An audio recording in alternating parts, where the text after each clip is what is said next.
কাৰ্বি আংলঙত বাস কৰা অনা কাৰ্বি বা যিসকল কাৰ্বি আংলঙৰ স্থায়ী লোক নহয় তেওঁলোকক নিজৰ মাটিৰ পৰা উচ্ছেদ কৰিব লাগে বুলি বহুদিনৰ পৰা এটা দাবী আছে। কিন্তু গুৱাহাটী উচ্চ ন্যায়ালয়ে এটা ইণ্টাৰিম জাজমেণ্ট দিছে যে বৰ্তমান আমি তেওঁলোকক এভিকশ্যন কৰিব নোৱাৰোঁ।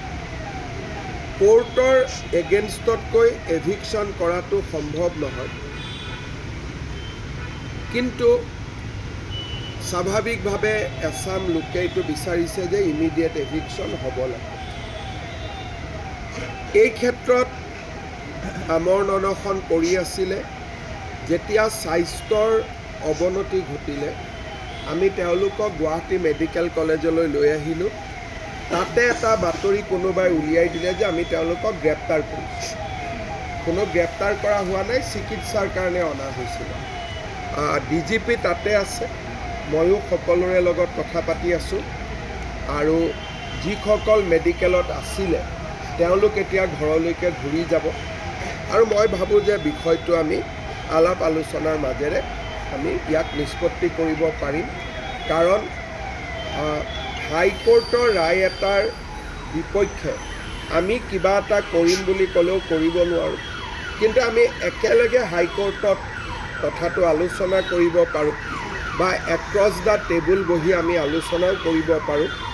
মন্ত্ৰী ৰণোজ পেগু তালৈকে গৈ আছে আৰু DGP ইতিমধ্যে তাত উপস্থিত হৈছে।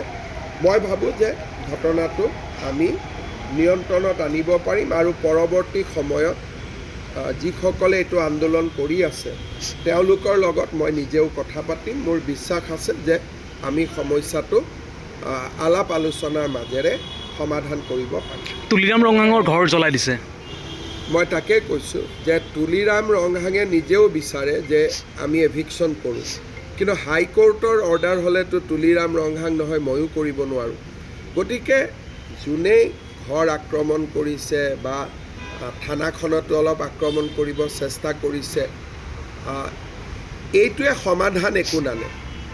বৰঞ্চ কালি যেতিয়া হাইকোৰ্টে গম পাব যে আমাৰ অৰ্ডাৰ থকাৰ পিছতো কোনোবাই আমাৰ অৰ্ডাৰটো ভায়লেট কৰিবৰ কাৰণে জবৰদস্তি কৰিছে, তেতিয়াতো হাইকোৰ্টৰ আৰু বেছিহে খং উঠিব।